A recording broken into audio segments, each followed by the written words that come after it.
Hello বন্ধুরা, সকলে কেমন আছো? আশা করছি সবাই খুব ভালো আছো। আমিও খুব ভালো আছি। আজকে আমি তোমাদের জন্য নিয়ে এসেছি খুব চেনা জানা পরিচিত একটা রেসিপি। সেটা হচ্ছে পনির রোলের রেসিপি।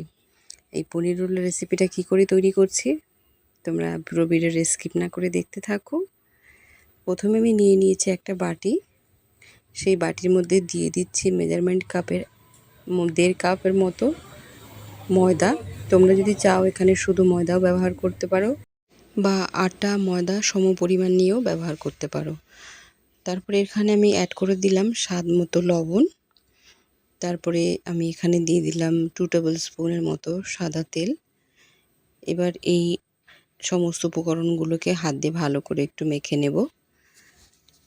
আটা ময়দা দিয়ে যদি এই ডোটা বানানো যায় তাহলে পরোটাটা খুব সফট হয়।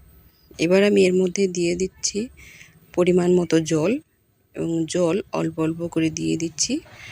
অল্প অল্প করে জল দিয়ে এখানে ভালো করে আমি একটি ডো তৈরি করে নেব। পনির পরোটা বানানো খুব বড় একটা ঝামেলা নয়, খুব সহজ এবং খুব ইজি। এই ধরনের রেসিপি বাচ্চারা খুবই পছন্দ করে বা বড়রাও খুব পছন্দ করে। এই সন্ধ্যের একঘেয়েমি খাবারের থেকে একটু নিত্য নতুন কিছু তৈরি করা অনেক ভালো। আর পনিরের রেসিপি খেতে চায় না এমন কেউ আশা করি নেই, সবাই খুব পছন্দ করে। দেখতে পাচ্ছ ডোটা আমি এরকমভাবে হাত দিয়ে চেপে চেপে ভালো করে মেখে নিচ্ছি। ডোটা যত সফট হবে পনিরের পরোটাটা তত ভালো হবে। তো এরকম করে দেখতে পাচ্ছ আমি মেখে নিচ্ছি। আর তোমরা যারা আমার চ্যানেলে নতুন তারা অবশ্যই আমার ভিডিওটাতে লাইক করে দেবে এবং চ্যানেলটাকে সাবস্ক্রাইব করে দেবে। জাস্ট এতটুকুই তোমাদের কাছে আমার আবদার। আটা মাখা হয়ে গেছে, আটাটাকে আমি 15 মিনিটের জন্য ঢাকা দিয়ে রেখে দিয়েছি।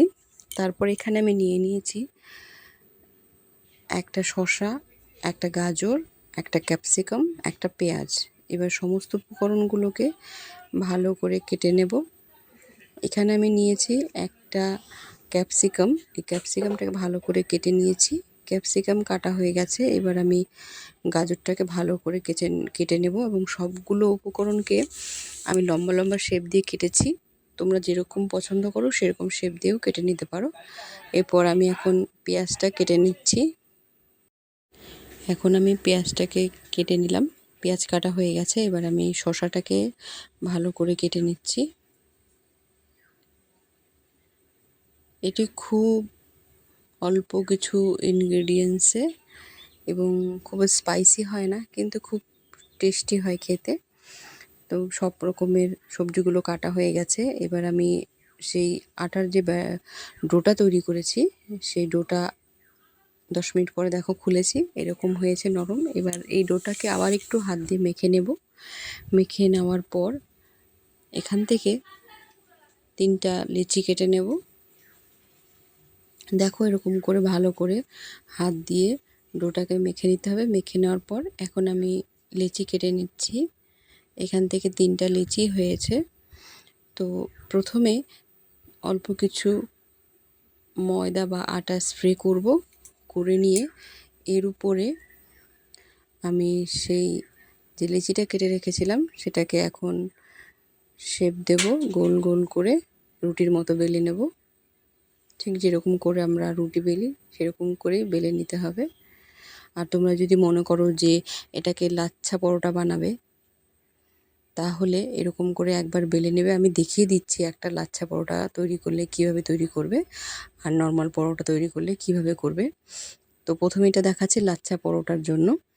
এরকম করে ভালো করে রুটির মতো বেলে নেবে, গোল শেপ করে দেওয়ার পরে এর উপরে দিয়ে হালকা করে একটু তেল ব্রাশ করে নেবে। তেল ব্রাশ করা হয়ে গেলে এর উপর দিয়ে একটু ময়দা স্প্রে করে দেবে।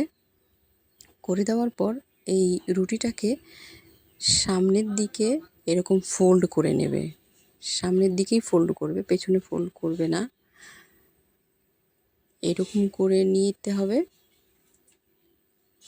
দেখতে পাচ্ছ আশা করি যে কেমন করে করলে লাচ্ছা পরোটা হয়। এরকম করে নিয়ে এবার এটাকে আস্তে আস্তে করে গোল করে নিতে হবে। ঠিক এই রকম করে দেখো কত সুন্দর লাগছে দেখতে লাচ্ছা পরোটার ডোটা। এবার এরকম করে হালকা হাতে চেপে নেব, চেপে নিয়ে আবারও এখানে কিছু ময়দা স্প্রে করে নেব, নিয়ে আবারও এটাকে রুটির মতো করে বেলে নেব। দেখো এরকম করে বেলে নিতে হবে, তাহলেই তৈরি হয়ে যাবে লাচ্ছা পরোটা।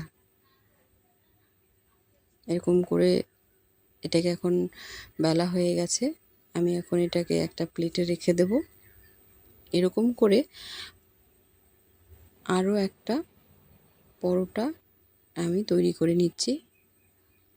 এটা নর্মাল পরোটা তৈরি করে নিচ্ছি, আশা করি দেখে বুঝতে পারছো। এরকম করে তৈরি করে নেওয়ার পরে এখানে আমি ফ্রাইং প্যান বসিয়েছি, হাই ফ্লেমে দেওয়া আছে।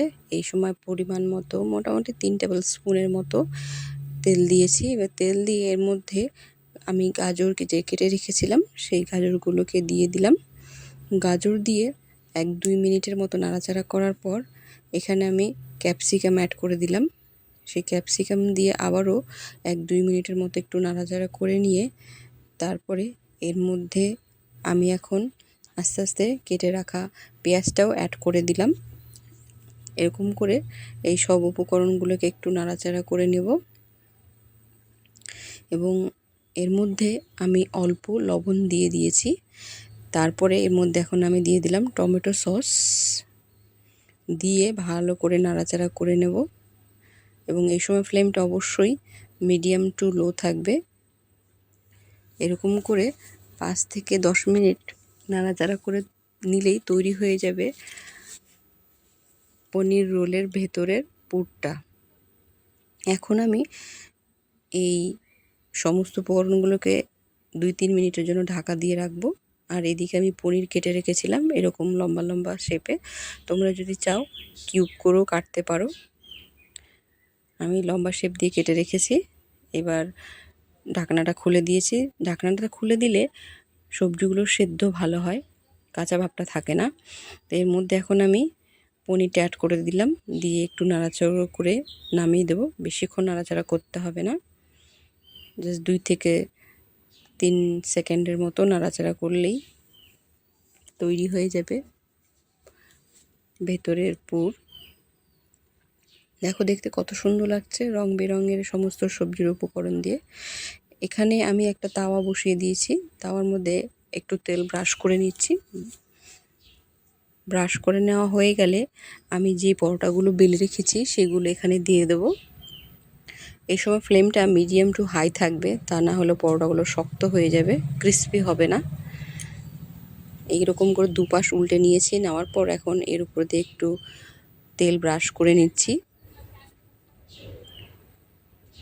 দুপাশে এরকম করে ভালো করে তেল ব্রাশ করে নিতে হবে এবং সময় ফ্লেমটা মিডিয়াম টু হাই থাকবে, তাহলে ক্রিস্পি হবে এবং খুব তাড়াতাড়ি হয়ে যাবে পরোটা।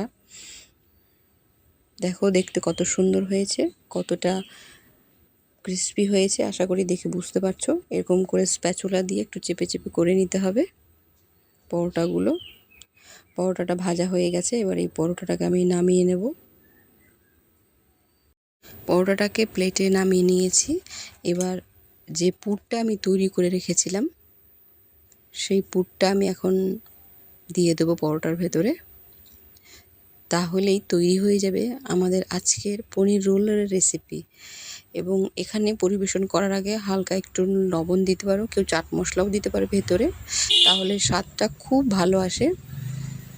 দিয়ে দিয়েছি, দিয়ে এখন এটিকে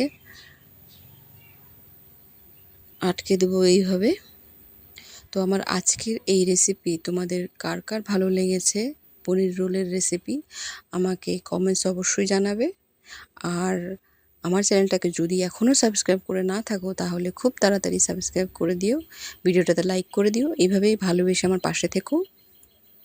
তো আমি এর সঙ্গে পরিবেশনের জন্য এখানে দিয়ে দিচ্ছি অল্প কিছু গাজর, পেঁয়াজ আর শসা, স্যালাড হিসেবে দিচ্ছি। খেতে খুবই সুস্বাদু হয়, বাচ্চারা তো চটপট করে খেয়ে নেবে। তো আজকের রেসিপি এখানেই শেষ করছি।